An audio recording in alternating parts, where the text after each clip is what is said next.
Oi, meus amores. Bem-vindos a mais um encontro de inglês.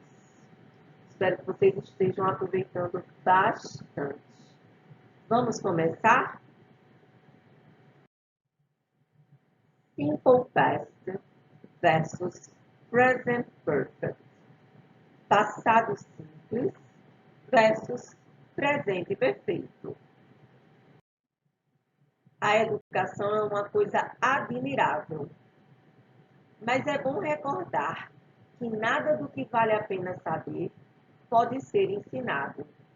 Oscar Wilde. Daremos início fazendo uma breve revisão do used to e também do there used to. Observem que eu coloquei para vocês aqui exatamente a mesma tabela que se encontra no livro de vocês.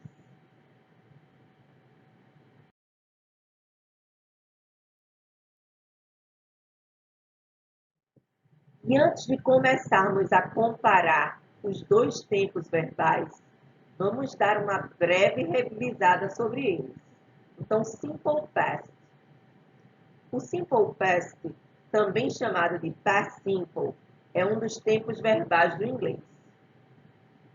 Ele é usado para indicar ações passadas já concluídas, ou seja, para falar de fatos que já aconteceram, que começaram e terminaram no passado. A formação do simple past é feita com o uso do auxiliar did para as formas negativa e interrogativa. E com o acréscimo de, ed ou ied no final dos verbos no infinitivo, que são conhecidos como os verbos regulares. Já os verbos irregulares da língua inglesa não possuem um padrão de formação. Eles não seguem nenhuma regra indicada acima e possuem forma própria. Por este motivo, precisamos memorizá-los. Aqui eu demonstro para vocês algumas regras ortográficas do simple past com verbos regulares. Agora, na parte superior, podemos observar a conjugação de um verbo regular. E ao meu lado, vocês observem que tem uma lista de verbos irregulares, certo? Esses verbos irregulares são apenas alguns. O total de verbos irregulares são 243 verbos. A formação das frases afirmativas no simple past segue a seguinte estrutura: sujeito, verbo no passado, complemento. Já para as frases negativas, nós teremos o sujeito, o auxiliar did, que é o nosso auxiliar de passado, a partícula de negação not, o verbo principal no presente e o complemento. Observação: a forma contraída de did not é didn't. E para formar a interrogativa, nós seguimos com o mesmo auxiliar que usamos na negativa. Apenas ele agora vai iniciar a frase. Então, fica o auxiliar do passado did, mais o sujeito, mais o verbo principal no presente, mais o complemento. Agora apresento para vocês alguns exemplos de verbos no passado. São verbos regulares e irregulares em frases afirmativas, negativas e interrogativas. Observe que os verbos são conjugados no passado apenas nas frases afirmativas. Em frases negativas e interrogativas, com o auxílio do auxiliar did, o verbo não precisa ir para o passado, ficando o mesmo no presente. Present perfect, ou presente perfeito. O present perfect, ou presente perfeito, é um tempo verbal que expressa ações influenciadas pelo presente, ou seja, essas ações ainda estão acontecendo ou foram concluídas recentemente. Ele pode ser usado para indicar ações que começaram no passado e se prolongam até o presente.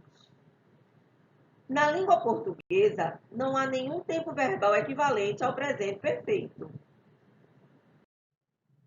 Agora eu apresento para vocês alguns aspectos importantes a serem considerados do present perfect. 1. Não existe esse tempo verbal na língua portuguesa. 2.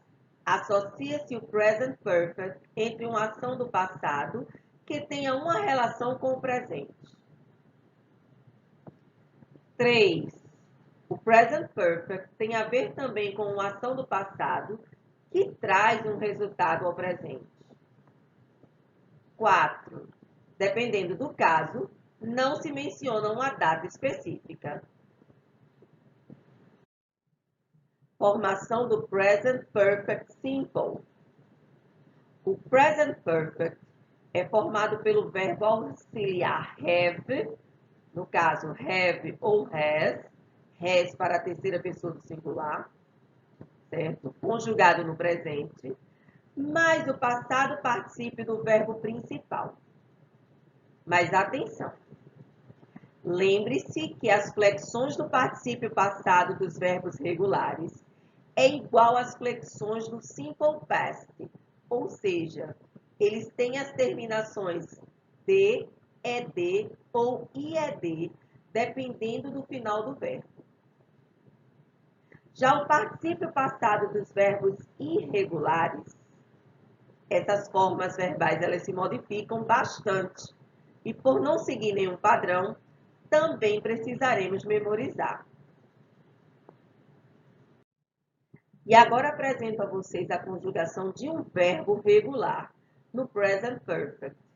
Estão aí conjugados na forma afirmativa, negativa e interrogativa. A negative form está com a forma contraída, haven't e hasn't. Haven't é igual a have not e hasn't é igual a has not. A formação de frases no present perfect segue a seguinte estrutura.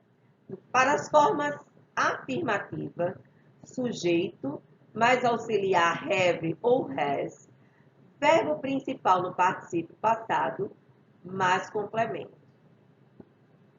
Para as frases negativas, sujeito, auxiliar have ou has, partícula de negação not, verbo principal no particípio passado, mais complemento.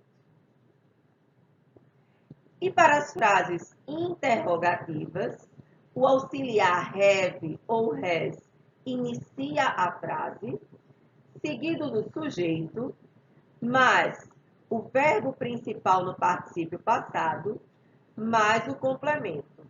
E não esqueçam de colocar a interrogação.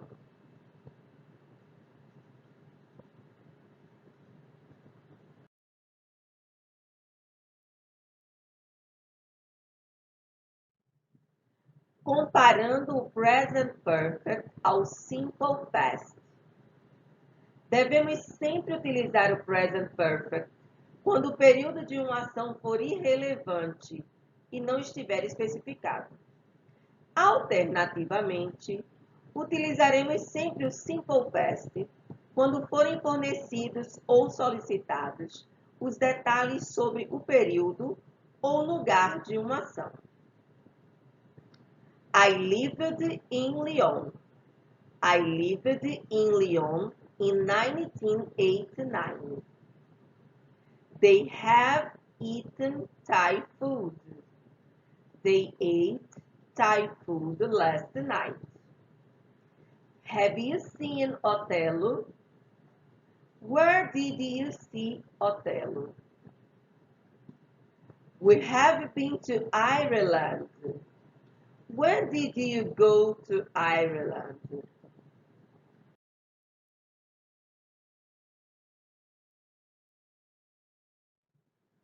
Nesta tabela, vocês poderão observar algumas expressões que são utilizadas no presente perfeito e outras expressões que são utilizadas apenas no simple past.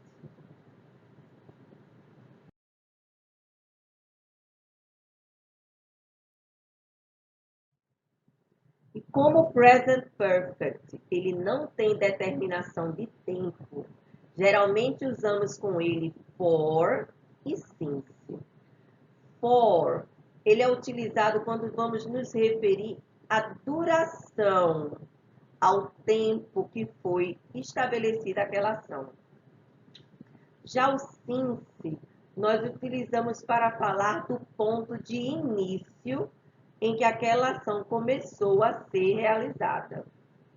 Exemplo, we use it for mais a period of time, certo? Então, for 2 hours. We use since para determinar the start of the period, o período de início. The start of the period, since 2 o'clock. Com isso, concluímos mais uma parte teórica dos nossos conteúdos de inglês.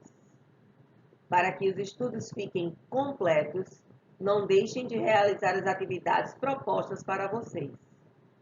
Também não deixem de anotar as dúvidas e de participar dos nossos encontros Tira Dúvida. E lembre-se, é através do estudo que temos a melhor oportunidade para aprender como funciona o mundo. Espero que vocês estejam gostando. Vejo vocês em nosso próximo encontro.